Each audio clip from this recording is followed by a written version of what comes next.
Hello, I'm Charles Reed with Alpine Archaeological Consultants. I'm a senior project archaeologist for the company, and I'm a field director for Site 5LP2223 near Durango, Colorado. We're working for a CDOT interchange alignment project.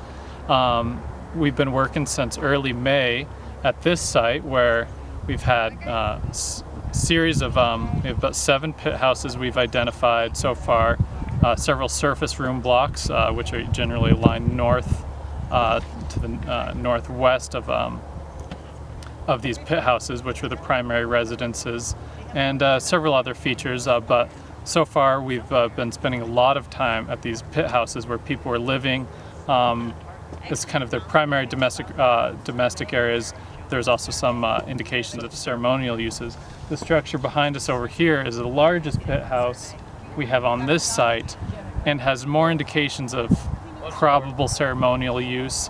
We're not at the floor yet, but we see evidence at this pit house that it was more probably ceremonial, closed and burned at abandonment, which is more commonly seen at kind of larger and more ceremonial pit houses.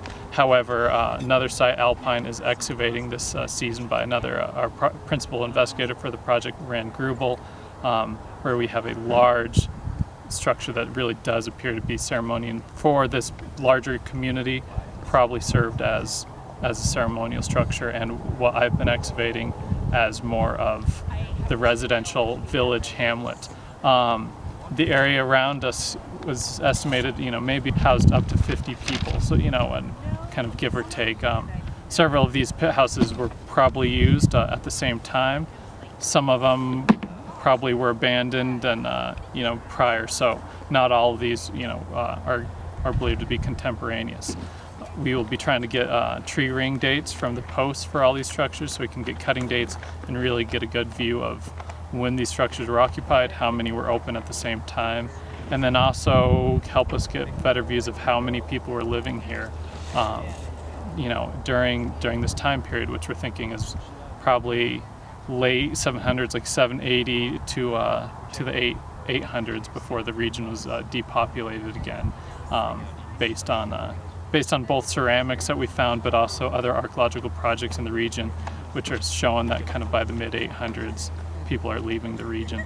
So this is a really exciting site. With these pit houses, we're finding a lot of domestic refuse of ceramics, faunal bones, stone tools, and artifacts from the production of stone tools.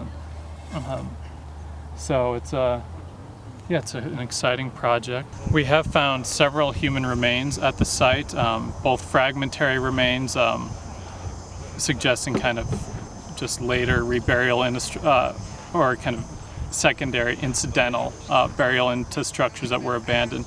We've also found some remains that are more intact, including 2 partial burials and 1 full reburial of an adult male. We've been excavating these kind of in accordance and consultation with both the Colorado Department of Transportation, the State Historic Preservation Office, and the Southern Ute.